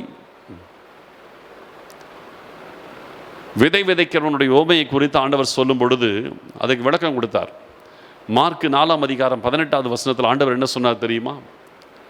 உலக கவலைகளும் ஐஸ்வர்யத்தின் மயக்கங்களும் வசனத்தை நெருக்கி போடுகிறதுனாலே அவர்களும் பலனற்று போவார்கள்னாரு. உலக கவலை, ஐஸ்வர்யத்தின் மயக்கம், இதுதான் நிறைய பேருடைய லைஃப்பில் ஓட முடியாதபடி சுமையாக இருக்குது. நீங்கள் ரட்சிக்கப்படுறதுக்கு முன்னால் உங்களுக்கு உங்கள் சுமையை இறக்கிறதுக்கு எதுவுமே இல்லை. அதனால் நீங்கள் கவலைப்பட்டீங்க, ரைட்டு. ரட்சிக்கப்பட்டாச்சு. இப்போ ஆண்டவர் சொல்கிறாரு, உன் சுமையை எங்கிட்ட கொடு, நான் பார்த்துக்கிறேங்கிறாரு. ஆனாலும் ஆண்டவரை நம்பி நம்முடைய காரியத்தை கொடுக்கிறதற்கு விசுவாசம் இல்லை. இவர்கிட்ட கொடுத்தா இவர் பத்திரமா நம்முடைய பிரச்சனையை சால்வ் பண்ணுவாரா? இயேசு கிறிஸ்துவை நம்பலாமா? இவர்கிட்ட இந்த பிரச்சனையை ஹேண்ட் ஓவர் பண்ணாரா, இவர் சால்வ் பண்ணுவாரா? இல்லை சால்வ் பண்ண முடியாமல் தடுமாறுவாரா? இப்படி தான் இயேசு கிறிஸ்துவை பற்றி யோசிக்கிறோம். யோசிச்சு பாருங்க. ரட்சிக்கப்படுவதற்கு முன்பதாக உங்கள் பிரச்சனை நீங்கள் சுமந்தீங்க, ஓகே, அதை பற்றி பிரச்சனை கிடையாது. ஆனால் ரட்சிக்கப்பட்ட பிறகும் நீங்கள் ஏன் அந்த பிரச்சனையை ஆண்டவர்கிட்ட கொடுக்க மாட்டேங்கிறீங்க? அதான் ஆண்டவர் சொல்கிறாரு, என்னிடத்தில் வாருங்க, நான் உங்களுக்கு இளைப்பாறுதல் தரேன். அந்த பிரச்சனையை நீயே தலைமையில் தூக்கி சுமக்கிற, என்கிட்ட கொடு அப்படிங்கிறார் ஆண்டவர். அப்போ அவர்கிட்ட கொடுக்க மாட்டோன்னு என்ன அர்த்தம்? அவர் மேலே நமக்கு நம்பிக்கை இல்லை, அப்படித்தானே? இப்போ ஒரு 10 கிலோ வெயிட் இருக்குது, அதை ஒருத்தர் கேட்குறாங்க, கொடு, நான் கொஞ்ச நேரம் பிடிச்சிக்கிறேன் அப்படின்றாங்க. அந்த நபர் பார்க்கும்போது நல்லா பலசாலியாக இருந்தார்னா சரி, நம்ம கொடுத்தா அந்த 10 கிலோ வெயிட்டை இவர் கொடுத்தா பிடிச்சிக்குவார், தாங்கிக்குவார் அப்படின்னு நமக்கு நம்பிக்கை இருக்கும். அந்த 10 கிலோ வெயிட்டை ஒருத்தர் கேட்குறாரு. அவர் பார்த்தா ஒல்லி குச்சியாக பலவீனமாக நோஞ்சானா இருக்கார். அவர் அந்த 10 கிலோ வெயிட்டை கொடு, நான் கொஞ்ச நேரம் தாங்கிக்கிறேன் அப்படின்னா யோசிப்பீங்க, ஆடா இந்த ஆளை பார்த்தாலே இப்படி இருக்கிறாரு, நம்ம கொடுக்குற இவ்வளோ பெரிய வெயிட் இருந்தாலும் தாங்க முடியாது, வேண்டாங்க, உங்களை பார்த்தாலே ரொம்ப பரிதாபமாக இருக்குது, நீங்கள் வேறு இந்த வெயிட் எங்கெங்கே தாங்க போகிறீங்கன்னு சொல்லி அந்த ஆள்கிட்ட கொடுக்க மாட்டோம். ஏன்னா இந்த ஆள் கொடுத்தா கீழே போட்டுருவாருன்னு தெரியும், பார்த்தாலே தெரியும், இந்த ஆள் இந்த வெயிட்டை தாங்கிறதுக்கு பலன் இல்லை அந்த ஆள்கிட்ட. இயேசு கிறிஸ்துவை நம்ம இப்படி தான் பார்க்குறோம். இவர் தாங்குவாரா நம்ம கொடுக்குற பிரச்சனையை? நம்ம கொடுக்குற பிரச்சனை எல்லாத்தையும் இவரால் தாங்க முடியுமா? நம்முடைய உலக கவலை, நம்ம வாழ்க்கை குறித்த கவலை, பிள்ளைகளை குறித்த கவலை, பெற்றோரை குறித்த கவலை, கணவனை குறித்த கவலை, மனைவி குறித்த கவலை, இந்த கவலையை இயேசு கிறிஸ்துவிட்ட நம்பி கொடுத்தோம்னா இவர் தாங்குவாரான்னு நமக்கு சந்தேகமாக இருக்குது. அதனால தான் கொடுக்க மாட்டேங்கிறோம், நம்மளே தலைமையில் தூக்கி வச்சுட்ருக்குறோம். ஆண்டவர் சொல்கிறாரு, உன்னை விட நான் பலசாலி, கூட என்கிட்ட கொடுங்கிறார். நம்ம என்ன சொல்கிறோம்? இல்லை இல்லை, உங்களை விட நான் தான் பலசாலி, நான் கொடுத்தா நீங்கள் தாங்க மாட்டீங்கன்னு நம்மளே கையில் வச்சுட்ருக்குறோம். அப்படி தானே? யோசிச்சு பாருங்க. ஆண்டவர் பலவீனரா பலம் உள்ளவரா? நீங்கள் தான் பதில் சொல்லணும். நீங்கள் விசுவாசித்திருக்கிறவர் இன்னார் என்பதை நீங்கள் அறியணும். பவுல் சொல்கிறார், நான் விசுவாசித்திருக்கிறவர் இன்னார் என்று நான் அறிந்திருக்கிறேன், நான் அவரிடத்தில் ஒப்புவித்ததை அவர் அந்நாள் பரியந்தும் காத்து கொள்ள வல்லவராயிருக்கிறார். நீங்கள் விசுவாசித்திருக்கிறவர் இன்னார்னு உங்களுக்கு தெரியுமா? அவர் பலம் உள்ளவர், அவர் சர்வ வல்லமை உள்ள தேவன், அவரால் கூடாதது ஒன்றுமில்லை. இதோ நான் மாம்சமான யாவருக்கும் தேவனாகிய கர்த்தர், என்னாலே செய்ய முடியாத அதிசயமான காரியம் ஒன்று உண்டோ என்று எரேமியா 32:27 அவர் சொன்னார். அப்படி இருக்கும்போது நம்முடைய எந்த காரியத்தையும் அவர் நம்பி கொடுக்கிறதற்கு நம்ம தயங்குறோன்னா அவரை பலம் உள்ளவராக நம்ம நம்ப மறுக்கிறோம்னு அர்த்தம் இல்லை? அப்படி இல்லை. ஆண்டவர்கிட்ட கர்த்தர் பார்த்து கொள்வார்னு கொடுங்க. இந்த பிரச்சனையை கர்த்தர் பார்த்து கொள்வார், கர்த்தர் பார்த்து கொள்வார், கர்த்தர் நடத்துவார், அவர் பார்த்து கொள்வார். அப்படி நீங்கள் இருந்தால் தான் நீங்கள் மைண்டில் ஃப்ரீயாக இருந்து ஓட முடியும். இல்லைன்னா எல்லா சுமையும் தூக்கி உங்கள் மேலே வச்சுட்டு இருந்தீங்கன்னா நீங்கள் அந்த சுமையில் அமிழ்ந்து நீங்கள் அங்கேயே உட்காந்துருவீங்க, ஓட மாட்டீங்க. அதனால தான் இந்த எபிரேயர் 12:1 சொல்லுகிறது, பாரமான யாவற்றையும் தள்ளிடுங்கிறார். நீ ஏன் கையில் பிடிச்சிட்டு இருக்கிற, தள்ளி விட்டுரு. ரெண்டாவது, சுற்றி நெருங்கி நிற்கின்ற பாவம், அதையும் தள்ளிவிடு. ஓட்டத்திலே ஓட முடியாதபடி நம்மை தடுக்கிற அடுத்த காரியம் நெருங்கி நிற்கின்ற பாவம். புரியுதா? பாரமும் உங்களை ஓட முடியாதபடி செய்யும். சுற்றி நெருங்கி நிற்கின்ற பாவமும் உங்களை ஓட முடியாதபடி செஞ்சிடும், வெற்றி பெற முடியாதபடி செஞ்சிடும். பாவம் உங்களை திசை திருப்ப. நீ ஓட்டப்பந்தயத்தில் ஓடுறவன் இந்த ஃபினிஷிங் லைட்டை மட்டுமே ஃபோக்கஸ் பண்ணி ஓடணும். அவன் இந்த பக்கம் அந்த பக்கம் திரும்பி பார்த்தான்னு வச்சுங்க, அவன் ஓட்டத்தில் ஓட மாட்டான். 2 பக்கம் திரும்பி பார்த்தானா அவன் ஓட மாட்டான், அவன் ஃபெயில் ஆகிடுவான். இன்றைக்கி அப்படி தான் பாவம் 2 பக்கம் இழுக்குது. இழுக்கிற பக்கம் நீங்கள் இழுப்புண்டு போனால் ஓட மாட்டீங்க. எங்கேயும் திரும்பி பார்க்காதீங்க, தள்ளிடுங்க. சுற்றி நெருங்கி நிற்கின்ற பாவத்தை தள்ளிவிடுங்கள். பாரமான யாவற்றையும் தள்ளிவிடுங்கள். சுற்றி நெருங்கி நிற்கின்ற பாவத்தை தள்ளிவிடுங்கள். அப்போ தான் விசுவாசத்தை துவக்குகிறவரும் முடிக்கிறவருமாயிருக்கிற இயேசுவை நோக்கி உங்களுக்கு நியமித்திருக்கிற ஓட்டத்தில் உங்களால் பொறுமையோடு ஓடி ஜெயிக்க முடியும். இல்லைன்னா முடியாது. இதுதாங்க ஆவிக்குரிய வாழ்க்கை. இதுதான் ஆவிக்குரிய வாழ்க்கை. ஓட்டப்பந்தயம் இன்னைக்கு ஃபுல்லாக எல்லாம் ஓட்டப்பந்தயம். ஒவ்வொன்றும் ஓட்டப்பந்தயத்தின் ரகசியங்கள் தான் நமக்கு ஆவிக்குரிய வாழ்க்கைக்கு உதவுது. இந்த நாட்களிலே உங்கள் ஓட்டத்தை, ஒருவேளை நீங்கள் இதுவரைக்கும் கொஞ்சம் நின்று தடுமாறி ஸ்லோ ஆகி நீங்கள் தடுமாறிட்டு இருந்தீங்கன்னா இன்றைக்கி மீண்டும் ஓட்டத்தை தொடங்குங்க. நடுவில் கொஞ்சம் நின்றுட்டிங்களா, சரி, ஆண்டவர் கிரேஸ் கொடுக்குறார். உலக பிரகாரமான ஓட்டப்பந்தயத்தில் அந்த கிரேஸே கிடையாது. நீ நின்னா அவ்வளோதான், முடிஞ்சு போச்சுன்றாங்க. ஓட்டத்தை நிறுத்தினான்னா அவ்வளோதான், அவன் சாப்டர் க்ளோஸ். ஆனால் ஆண்டவர் கிருபை உள்ளவராக இருக்கிறதுனால, சரி போனால் போதும், நீ 1 வருஷம் நின்றுட்ட ஒரே இடத்துல, பரவாயில்ல, ஸ்டார்ட் பண்ணு, நான் பார்த்துக்கிறேங்கிறார். சரி, 1 வருஷம் நின்றுட்ட, 1 வருஷம் நீ எந்த முன்னேற்றமும் ஆவிக்குரிய வாழ்க்கையில் இல்லை, ஒரு 2 வருஷம் ஆவிக்குரிய வாழ்க்கையில் எந்த முன்னேற்றமும் இல்லை, அப்படியே நிற்கிற, பரவாயில்ல, திரும்பி ரீஸ்டார்ட் பண்ணு, பரவாயில்ல, நீ ஓடு, நீ முடிக்கிற வேலையை பார் அப்படிங்கிறார். அதனாலே அந்த கிருபையை நினைத்து மீண்டும் ஓடத் தொடங்குங்கள். நடுவில் நின்று போய் இருக்கிறவங்களுக்கு சொல்கிறேன், இன்றைக்கி மறுபடியும் ஓட்டத்தை ஸ்டார்ட் பண்ணுங்க. எப்படி? மறுபடியும் எக்ஸசைஸ் ஆரம்பிங்க. மறுபடியும் உடனே ரேஸ் கிடையாது, மறுபடியும் ஸ்டார்ட் பண்ணுங்க, வார்ம் அப் பண்ணுங்க, எக்ஸசைஸ் ஆரம்பிங்க. என்ன பண்ணணும்? மறுபடியும் நல்லா ஜெபிக்க ஆரம்பிங்க, மறுபடியும் நல்ல வேதத்தை வாசிங்க, இந்த வார்ம் அப் பண்ணுங்க, காலை ரெண்டு காலை ஸ்ட்ராங் பண்ணுங்க, ஸ்ட்ரென்தன் பண்ணுங்க. கொஞ்சம் ஸ்ட்ரென்தன் பண்ணிவிட்டு அப்புறம் திரும்பி ஸ்டார்ட் பண்ணுங்க. சரியா? மறுபடியும் ரீஸ்டார்ட் பண்ணுறதுக்கு மறுபடியும் கொஞ்சம் ரெடி பண்ணுங்க. உங்களை இன்றைக்கி ரெடி பண்ணுங்க. உங்கள் ஓட்டத்தை நீங்கள் நிறுத்தினது என்ன? திருப்பி ஸ்டார்ட் பண்ணுங்க. உங்கள் ஓட்டம் தொடரணும், ஓடணும், ஓடி முடிக்கணும். ஃபைனலாக ஒன்று சொல்லி நான் முடிக்கிறேன். பிலிப்பியருக்கு எழுதுகிற நிருபம்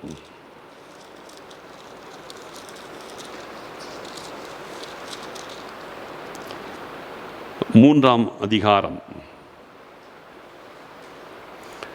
12வது வசனத்திலிருந்து நான் வாசிக்கிறேன். 12, 13, 14. இதுவும் இங்கேயும் ஒரு ஓட்டப்பந்தயத்தை பற்றி பேசுகிறார், அதையும் சொல்லி முடிக்கிறேன். நான் அடைந்தாயிற்று அல்லது முற்றும் தேறினவனானேன் என்று எண்ணாமல், கிறிஸ்து இயேசுவினால் நான் எதற்காக பிடிக்கப்பட்டேனோ அதை நான் பிடித்து கொள்ளும்படி ஆசையாய் தொடருகிறேன். சகோதரரே, அதை பிடித்து கொண்டேன் என்று நான் எண்ணுகிறதில்லை.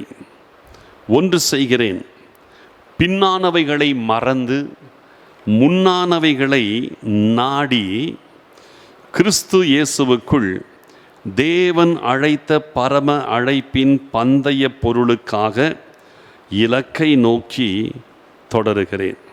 பரம அழைப்பின் பந்தய பொருளுக்காக இலக்கை நோக்கி தொடருகிறேன். இது ஓட்டப்பந்தயம். இப்போ என்ன சொல்கிறாரு, நான் அடைந்தாயிற்று அல்லது முற்றிலும் தேறினவனானேன் அப்படின்னு நான் என்றது கிடையாது, நான் நினைக்கிறது கிடையாது. பவுல் சொல்கிறார், கிறிஸ்து இயேசுவினால் நான் எதற்காக பிடிக்கப்பட்டேனோ அதை நான் பிடித்து கொள்ளும்படி ஆசையாய் தொடருகிறேன். எப்படி? சகோதரரே, அதை பிடித்து கொண்டேன் என்று நான் எண்ணுகிறதில்லை. ஒன்று செய்கிறேன், என்ன? பின்னானவைகளை மறந்து முன்னானவைகளை நாடி கிறிஸ்து இயேசுவுக்குள் தேவன் அழைத்த பரம அழைப்பின் பந்தய பொருளுக்காக இலக்கை நோக்கி தொடருகிறேன். அப்படின்னா என்ன? நான் அடைஞ்சிட்டேன், எனக்கு எல்லாம் தெரியும், எனக்கு தெரியாதது ஒன்றுமே கிடையாது அப்படி நான் நினைக்கிறது கிடையாது. அப்படி நினச்சாங்கன்னா அவங்க ஆவிக்குரிய ஓட்டம் அதோட ஸ்டாப் ஆகிடும். ஒருவர் எனக்கு எல்லாம் தெரியும் நினச்சிட்டான்னா அவன் அதோட சாப்டர் க்ளோஸ். நீங்கள் இன்னும் கற்றுக்கொள்ளணும், எல்லாரும் கற்றுக்கொள்ளணும். பவுலே சொல்கிறாரு, நான் அடைந்தாயிற்றுன்னு நான் நினைக்கல, முற்றிலும் தேறினவன் நானே நினைக்கல. கிறிஸ்து இயேசுவினால் நான் எதற்காக பிடிக்கப்பட்டினோ, ஏன் என்னை பிடிச்சார், அதை நான் பிடித்து கொள்ளும்படி ஆசையாய் தொடருகிறேன். ஆண்டவர் உங்களை எதுக்காக பிடிச்சாரு? நான் ஏற்கனவே சொன்னேன், நீங்கள் இயேசு கிறிஸ்துவை போல மாற வேண்டும் என்பதற்காக உங்களை பிடிச்சிருக்கிறார். புரியுதா? அதை முதலே சொல்லிட்டேன் உங்களுக்கு. பவுல் சொல்றார், கிறிஸ்து இயேசுவினால் நான் எதற்காக பிடிக்கப்பட்டேனோ அதை நான் பிடித்து கொள்ளும்படி ஆசையாய் தொடருகிறேன். இப்போ நான் உங்களுக்கு சொல்கிறேன், நீங்கள் எதற்காக பிடிக்கப்பட்டீர்கள்? இயேசு கிறிஸ்துவை போல மாறுபடி பிடிக்கப்பட்டீர்கள். அப்போ நீங்கள் எதை பிடிக்கணும்? நான் இயேசுவை போல மாற வேண்டும் என்கிறத தான் நீங்கள் பிடிச்சுக்கணும். வேற எதையும் பிடிச்சிக்காதீங்க. வேற ஏதாவது நீங்கள் பிடிச்சிங்கன்னா எங்கேயோ போயிடுவீங்க. நான் இயேசுவை போல மாற வேண்டும் என்கிறதை நீங்கள் பிடிச்சிங்கன்னா ஓட ஆரம்பிப்பீங்க, இயேசுவை நோக்கி ஓடுவீங்க. இன்னைக்கு உங்கள் உள்ளத்தில் இப்போ ஓடணும், நான் இயேசுவை போல மாற வேண்டும், நான் இயேசுவை போல மாற வேண்டும். நான் இயேசுவை போல மாறுவதற்காகவே என் இயேசு கிறிஸ்துவினால் நான் தெரிந்து கொள்ளப்பட்டேன். நான் இயேசு கிறிஸ்துவை போல மாறுவதற்காகவே பிதாவாகிய தேவன் இயேசு கிறிஸ்துவை கொண்டு என்னை பிடித்திருக்கிறார். நான் இயேசுவை போல மாறணும். அப்போ நான் என்ன செய்யணும்?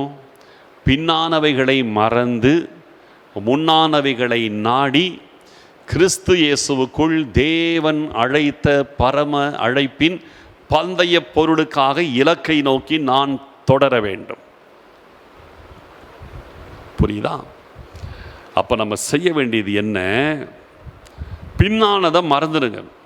உங்கள் வாழ்க்கையில் வந்த பின்மாற்றம், உங்கள் வாழ்க்கையில் வந்த குறைவுகள், தோல்விகள், தடுமாற்றங்கள், நடுவில் நின்று போனது, இதையே நினச்சிட்டு இருக்காதீங்க, மறந்துடுங்க. நெகட்டிவான விஷயங்கள், நீங்கள் தோற்று போனவைகள், உங்கள் வாழ்க்கையில் வந்த தடுமாற்றங்கள், வீழ்ச்சிகள், இதை மறந்துடுங்க. இந்த வீழ்ச்சிகளையும் தடுமாற்றங்களையும் தோல்விகளையும் நீங்கள் நினச்சிட்டே இருந்தீங்கன்னா முன்னுக்கு வர மாட்டீங்க. மறந்துடுங்க. போட்டோம், போன வருஷம் நிறைய தோல்வி வந்துச்சு, போட்டோம். நீ அடுத்த வருஷம் அடுத்த காரியம் நம்ம பார்க்கணும். இது வரைக்கும் தோல்வி வந்துச்சு, போகட்டும் இல்லையா? வாழ்க்கையில் எல்லாம் மாறி மாறி வரும். இந்த வருஷத்தை தொடங்கும் போது எல்லாம் எப்படி ரொம்ப பெரிய எக்ஸ்பெக்டேஷனோடு தொடங்கணும்ல, என்னாச்சு? அப்புறம் அதன் பிறகு நிறைய காரியங்கள் யாரும் எதிர்பார்த்த மாதிரி நடந்துச்சு, எதிர்பாராத பல விஷயங்கள் நடந்துச்சு. ஆனால் எதிர்பாராத காரியங்கள் உலகத்தில் நடந்தாலும் நம்ம என்ன நின்னா போயிட்டோம்?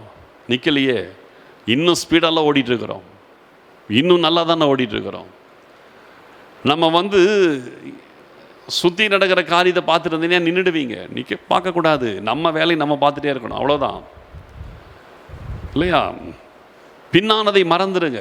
உங்கள் லைஃப்பில் சில தடுமாற்றம் வந்துச்சா மறந்துடுங்க. ஜப குறைவு வந்துச்சா, வேத வாசிப்பு குறைவு வந்துச்சா, பரிசுத்த குறைவு வந்துச்சா, மறந்துடுங்க, விட்டுருங்க. முன்னானது என்ன? இயேசு. முன்னால் இருக்கிறது இயேசு, பின்னால் இருக்கிறது தடுமாற்றம். தடுமாற்றத்தை மறந்துடுங்க, முன்னால் இருக்கிற இயேசு கிறிஸ்துவை பாருங்கள். அதை பார்த்து இலக்கை நோக்கி தொடருகிறேன். அதான் இலக்கு தான் இயேசு கிறிஸ்து. கிறிஸ்து இயேசுவுக்குள் தேவன் அழைத்த பரம அழைப்பின் பந்தய பொருளுக்காக இலக்கை நோக்கி தொடருகிறேன். கிறிஸ்துவை நோக்கி மீண்டும் ஓட்டத்தை தொடருங்கள், வெற்றி பெறுவீங்க. பந்தய பொருளாகிய பரலோக ராஜ்யத்தை சுதந்திரித்துக் கொள்ளுவீர்கள். இதுதான் ஆண்டவர் உங்களிடத்தில் எதிர்பார்க்கிற காரியம். இன்னைக்கு மீண்டும் ரீஸ்டார்ட் பண்ணுங்க. ஜப குறைவா, ஸ்டார்ட் பண்ணுங்க. திருப்பியும் வேதத்தை தியானிக்கிறது குறைவா, திருப்பி ஸ்டார்ட் பண்ணுங்க. பரிசுத்த குறைவா, திருப்பி ஸ்டார்ட் பண்ணுங்க. எதில் குறைஞ்சிங்க, திருப்பி ரீஸ்டார்ட் பண்ணுங்க. கர்த்தர் உங்களோடு கூட இருந்து உங்களை பலப்படுத்துவார், உங்களுக்கு கிருபை கொடுப்பார், உங்களை நடத்துவார். தேவ பலன், தேவ கிருபை உங்களை வெற்றி சிறக்க பண்ணும். கர்த்தர் உங்களுக்கு உதவி செய்வார். ஜெபிக்கலாம்.